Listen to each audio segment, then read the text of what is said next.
with Sunny Lu, Superman Smashes the Klan, and the Avatar: The Last Airbender series, both with Gurihiru.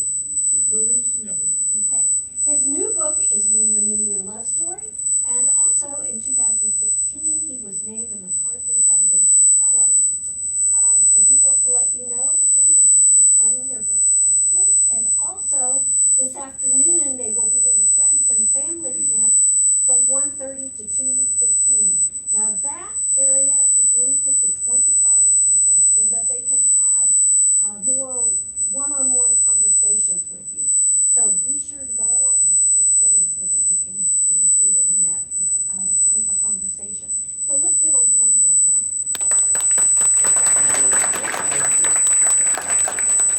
Thank you. Yeah, good morning, everyone. Thank you so much for being here. I am Gene, and this is Luen. Yeah, I'm going to move down this direction because this room is way too big. I kind of feel like we need to cover more space. So Yeah, so this is what we look like in real life. That's what we look like as cartoons. That's what we look like in Gene's brain, like Muppets.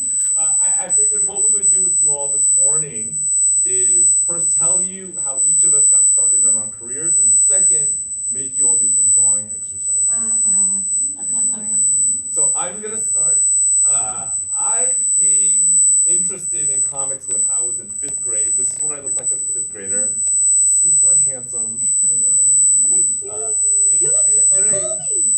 You're Oh, cute. you look like you think I look like my son? Do not tell him that. I know. He'll be very offended. He'll be very offended. When I was a kid, this is the 80s, every local bookstore had what was called a spinner rack. This was a wireframe rack that we usually keep in the corner of the store. It would spin, it would carry a month's worth of comics. So the reason why it would spin is so that you could see all the comics. One night my mom took me to our local bookstore and she bought me this. This is the very first comic book of my collection. This is DC Comics Presents, number 57, starring Superman and the Atomic Knights. I read this, and in this story, the atomic bomb drops in 1986. It kills off almost everybody on the planet. And the few survivors that are left, they gather into these little villages that are pretty lawless. So a group of men have to get together, dress up in medieval-style armor, and ride around on these giant mutated dogs to fight crime. Superman, because Superman is one of the survivors, so he teams up with these guys. They call themselves the Atomic Knights. They fight this giant radioactive monster together. And in the last few pages, it's revealed that the whole thing is actually just a dream that's happening in somebody's head. But this book blew my mind. It totally freaked me out. I stayed up nights thinking about this, thinking about the atomic bomb, about mutated dogs, about the Atomic Knights, and about comic books, about how these drawings on a page did something inside my head that had never been done before. I got kind of obsessed with comics after that. I became an avid collector. I would beg my parents to take me to the comic store every weekend. They relented occasionally. I got to go maybe once every 2 months. I have to say, even though the first comic of my collection was a DC comic, I very quickly became a Marvel fan. You all know this, right? That there are two big comic book companies in America. There's DC and Marvel. They have this decades-long rivalry. Nowadays, I think Marvel's winning. When I was a kid, for whatever reason, I just thought Marvel was so much cooler than DC. I remember finding out that there was a character in the DC universe called Aqualad, and I could not stand how dorky that was. Because like Aquaman is dorky, but then he has a sidekick, and the sidekick's name isn't Aqua Boy, it's Aqua Lad. That seemed like, it seemed too dumb to be a superhero name. So I was all about Marvel when I was a kid. Nowadays, I have to say I'm a fan of both companies, in part because they both help me feed my family. I also became a comic book creator. This is one of my favorite things about comics. The dividing line between who is a reader and who is a creator is very thin and very easy to cross. All you need are some pencils and some paper and maybe like a healthy ignorance of your own artistic limitations. You sit down, you draw a comic, and then you cross.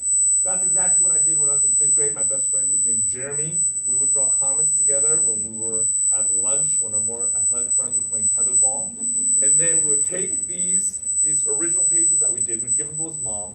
His mom would take them to work with her, until all of her coworkers went home and did photocopies for us. Then we took these photocopies, we stapled them by hand, we sold them to our friends for 50 cents a piece. That was the beginning of my comic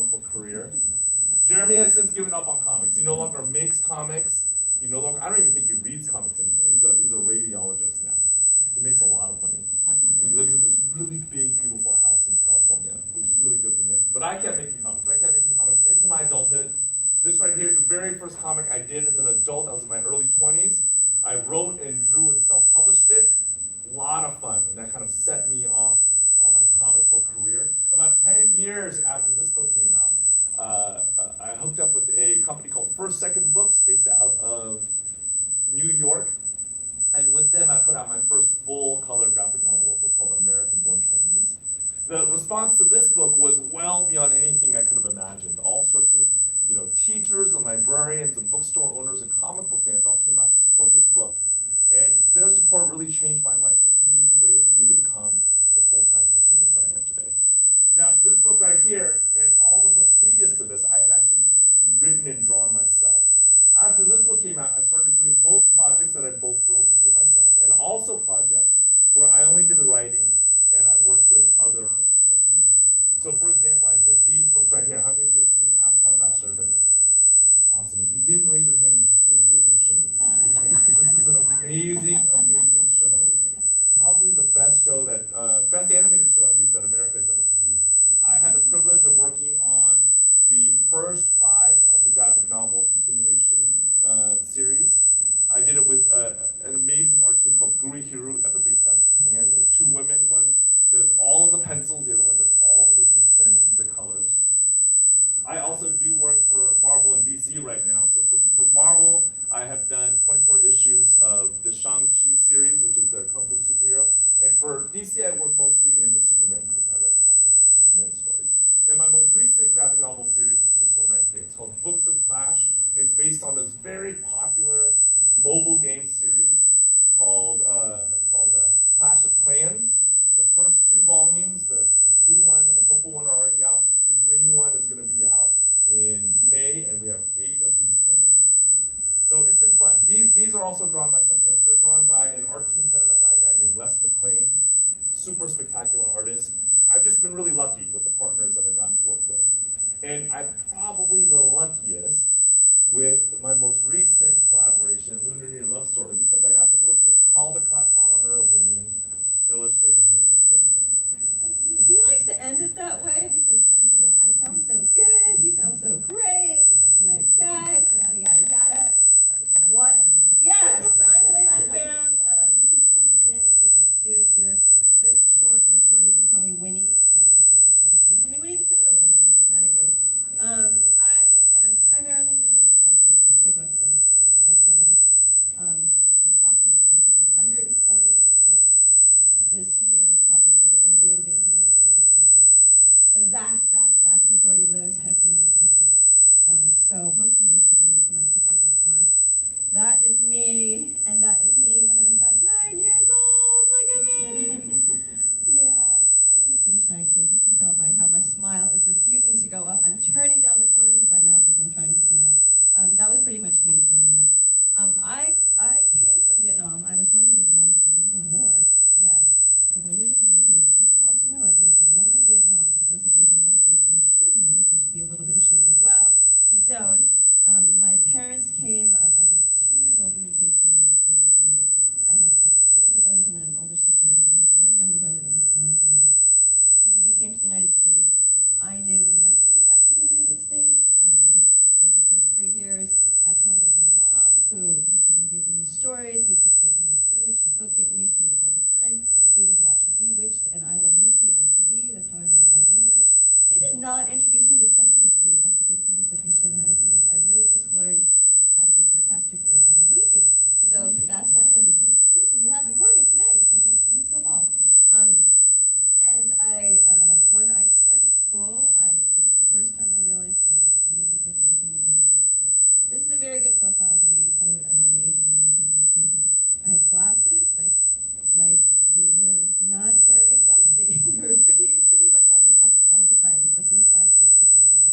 So we had specific rules. Like, one of the rules was I wore glasses. I would only get 1 pair of glasses a year. If they broke, you had to tape them together. How many people had to deal with that? Like, tape your glasses together. You can't get them fixed. Thank you very much. Commiserate.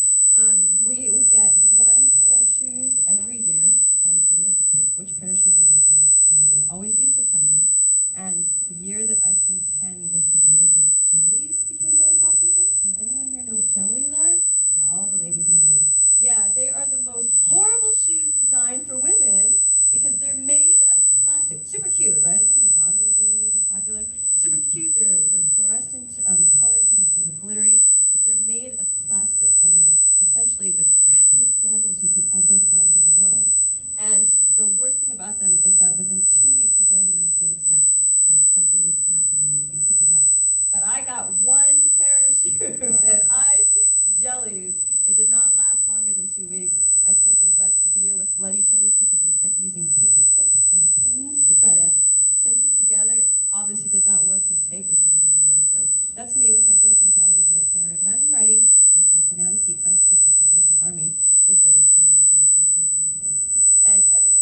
be around me.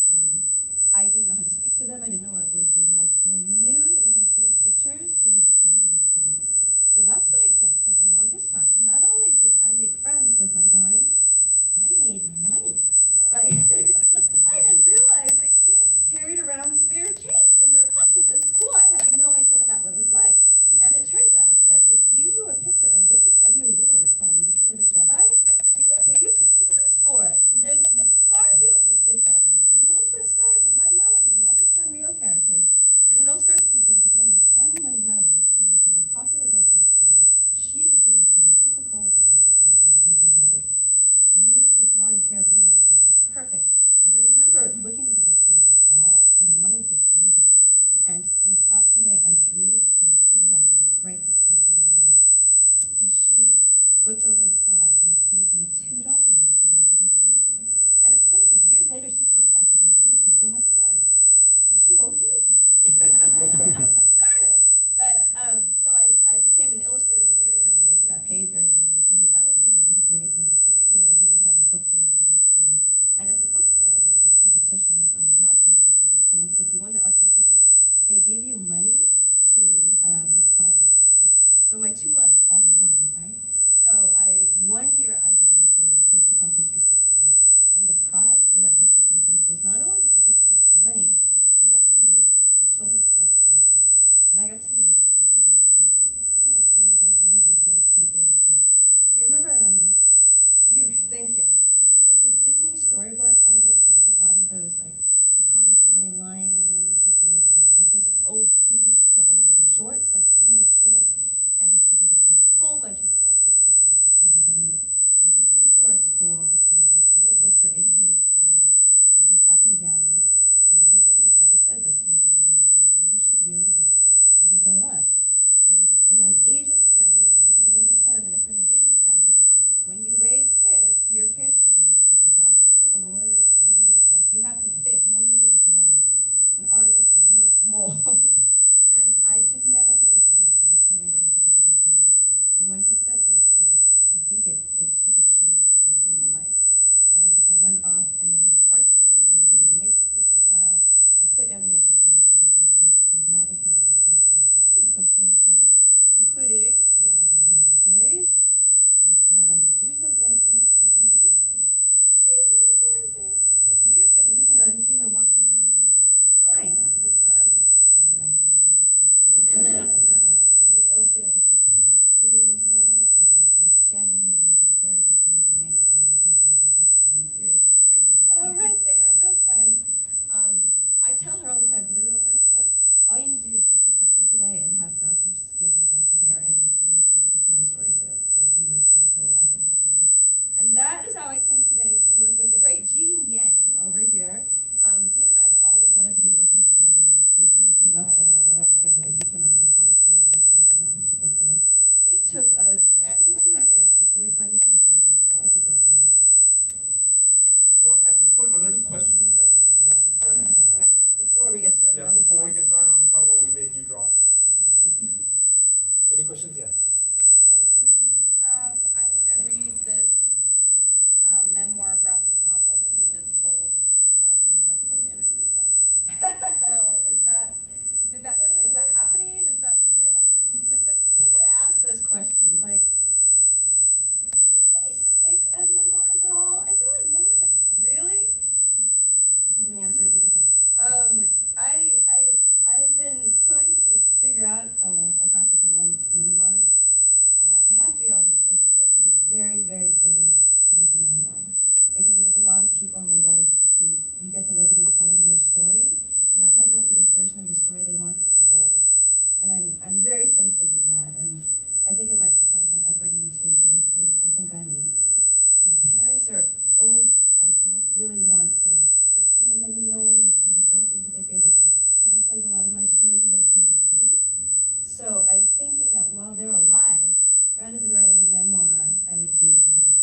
Photoshop, which is like the ultimate illustrators program. Out of the package, it's $2,000, right?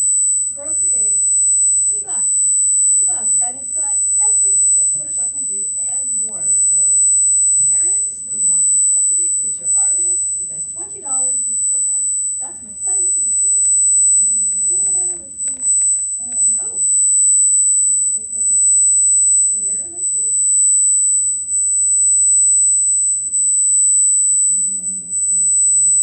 We can show the physical picture. Oh, let's use that. Oh, okay. Let's do that. Okay, never mind.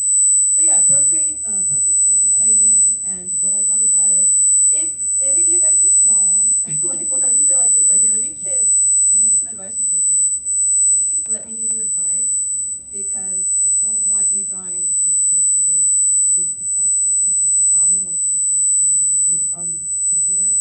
They draw to make perfect pictures, and you do not want to make perfect pictures. And the worst thing you can do, if you want to be made irrelevant by AI in the next year, keep going the way you're going. But if you don't want to be made irrelevant, you have to go for imperfection. You have to do things that are unexpected. So I'd have to give you a whole set of rules that would make Procreate a lot less fun, but a lot more likely to get you to create something really cool on it. Not perfect, but maybe beautiful. Is there one more question we can answer before we move on to, yes?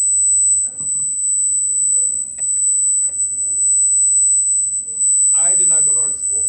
How come you didn't go to art school? I have immigrant parents. I don't know how you pulled that off. I guess they're was not not as. That's fine. yeah, I was not as resourceful as Luen. Yeah, I actually went to UCLA for a couple of years. I was almost that lawyer, but I managed to switch over and figure out my track pretty early. But I gotta say, like, I think art school is absolutely amazing, and if you go there, you will change very, very quickly. But it's one of the few disciplines I think that you can achieve what you want to achieve without going there. It just takes longer.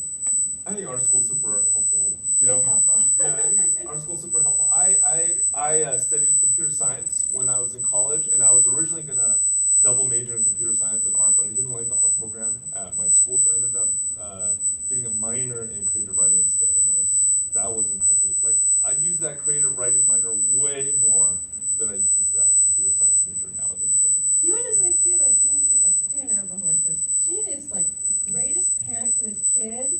Like, he was raised in a certain way, and he's telling his kid, do whatever you want. Go into the creative arts world. Be an artist. And what does your kid want to do?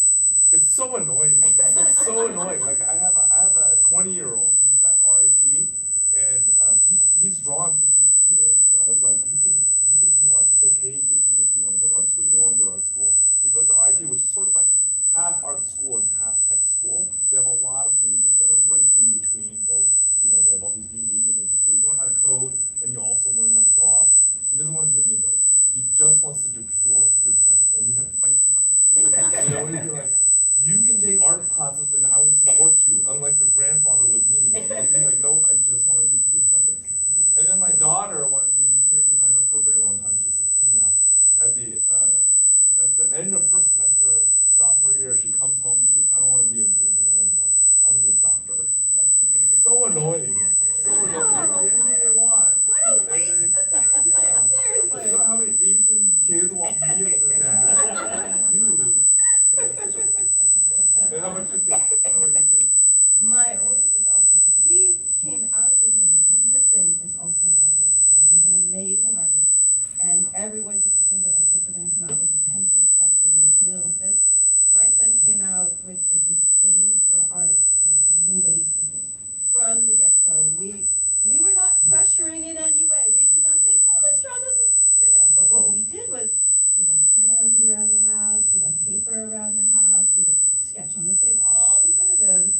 Never touched it. Never touched it. Has no interest in it. It's also a computer science kid. It might actually go to the same school that Colby's going to, which would be very, very interesting. And my second son, we decided, all right, we're just going to see where it goes with that one. And he actually has more of the artistic inclination. And if any of you want to give me advice on what I should do, like, do I encourage it? Do I back off? Do I let him find his own way? Do I keep leaving crayons around? Do I buy him stuff? Like, I don't know what to do at this point, because I'm afraid anything I do is going to overexert and influence him, and I anyone's got advice for me, I will gladly take it on that one. I have no idea. All right. Well, yeah. Let's make people draw. Right. So we're gonna have you all do an exercise that teaches you how to draw emotions. Yeah. Do you want to get started with the motion? You want me to start? I can start. Why don't you walk? I'll walk you through. All right. Okay. So everybody pull out a paper and pencil. First of all, is anyone here actually interested in possibly fiddling around making comics in the future? Raise your hand. Yes, that's nice. I don't see enough adults.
about the rest of you guys right now.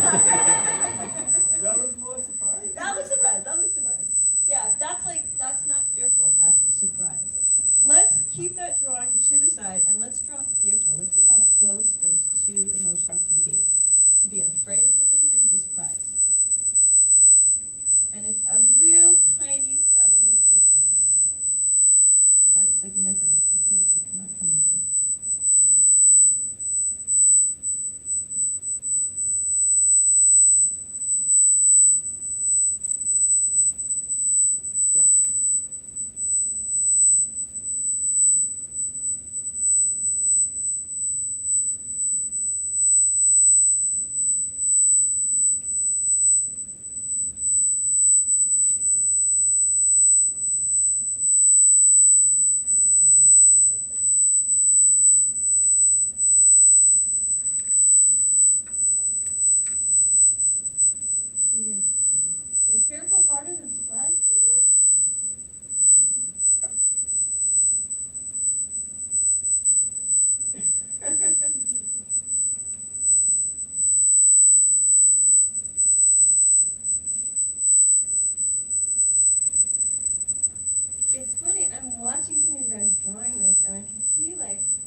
you're doing. Like, look at, you're actually concentrating on the lower right-hand side of the page, which is really, really funny. And the exact opposite happens when you ask, see? The exact opposite happens when you ask for happiness, when you ask them to draw something happy. They immediately draw a sun on the upper left-hand corner. I don't know why, I never read the study as to why that's identified in those spaces, but that's really interesting because a lot of you guys are actually doing that. Look at Jean over there. Jean, are you okay? Are you depressed or anything?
read body language. You were learning through your friends how to read expressions in your face. You were learning empathy and sympathy. And through prose, you're reading those words, but you're missing the face. And I think graphic novels did incredibly well because kids needed to read faces. They needed to still continue that part of their life, the path of education of reading body language. And I think that's why graphic novels sold as well as they did. So please don't dismiss them. I'm gonna let you add on to this. Well, do you want to add some folks to show? Yeah, can we do, because some of these drawings are pretty phenomenal. Does anyone want to volunteer before I drag someone out by their heels?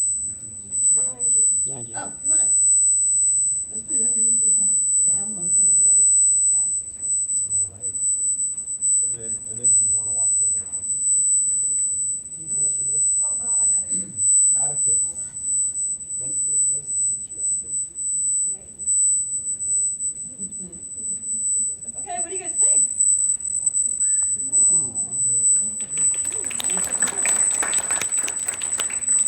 This is pretty amazing. All right, for the sadness here, what do you think you were feeling like as you were drawing this?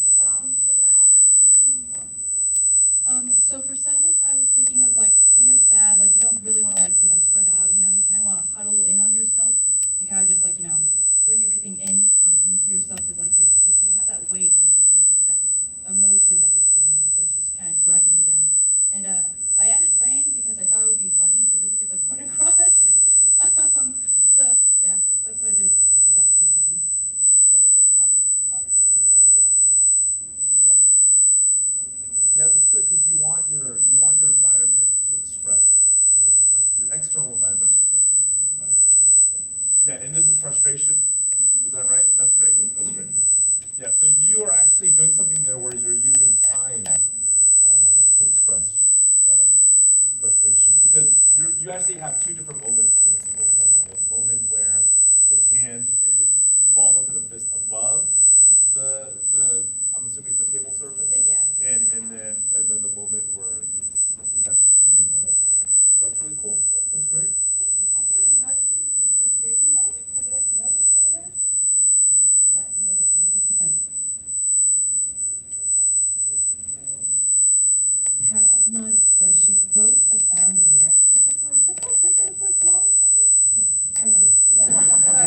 We're not that sophisticated. Breaking the panel border. Breaking the panel border. Yeah, that's right.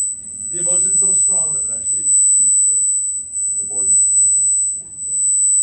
That I actually still have to train myself to do when I'm doing comics. I have to remind myself not to remain within the parameters of the comic, which is really cool. That's great. Thank you. Yeah, thank you, Atticus. Does someone else want to share their work? Anyone else? Okay, well I saw the young woman with the butterfly. Why don't we have you come up first? And then the young man with the sunglasses. You're next, okay?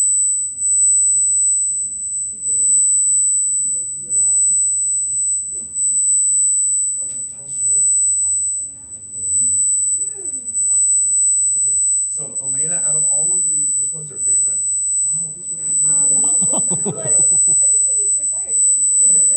These are all really good. I like the excited one because I feel like it shows it very well because on all of these I added a little bit of notes and on the fearful one I added little shaky things showing our characters like ugh. Yeah. Okay. So there's actually an official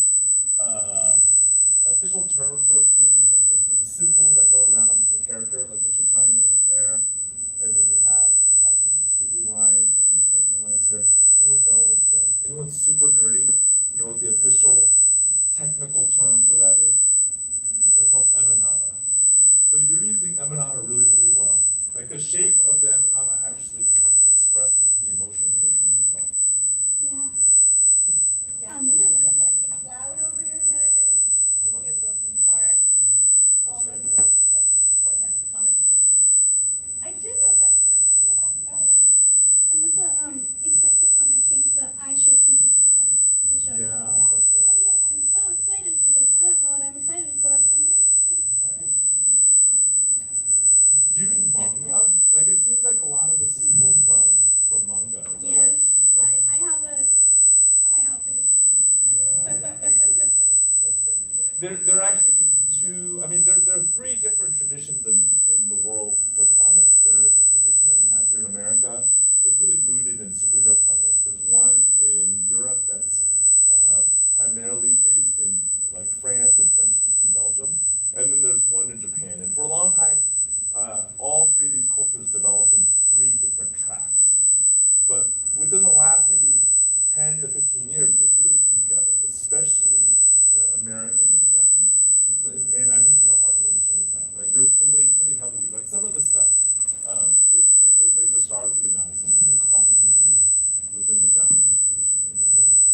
I think we're running out of time. Is the only You thing. can just show what you have. Yeah, come on up. Just show what you have. Come on up. I did this in my head. This is Okay, tell us your name. Harden. Okay, Carden. All right, let's think about. Oh, cool. So cool. All right, so tell us about the emotion that you're expressing. This is our first non-human. Yep. It was supposed to be astonished, Oh, but I guess it okay. turned into surprise. Okay, astonishment and surprise are like cousin emotions. They're related to each other. Why would you say it's surprise more than astonished? Because, as you see, I'm deciding on his name. I don't know whether it's Godzilla or that Okay. till like a lizard that I made up, but it. Yeah, I can see what. It's like Go ahead. it's kind of like it has like a little curve Uh huh. where Like right here. yeah. Yep. Yep. Yeah. So what does that curve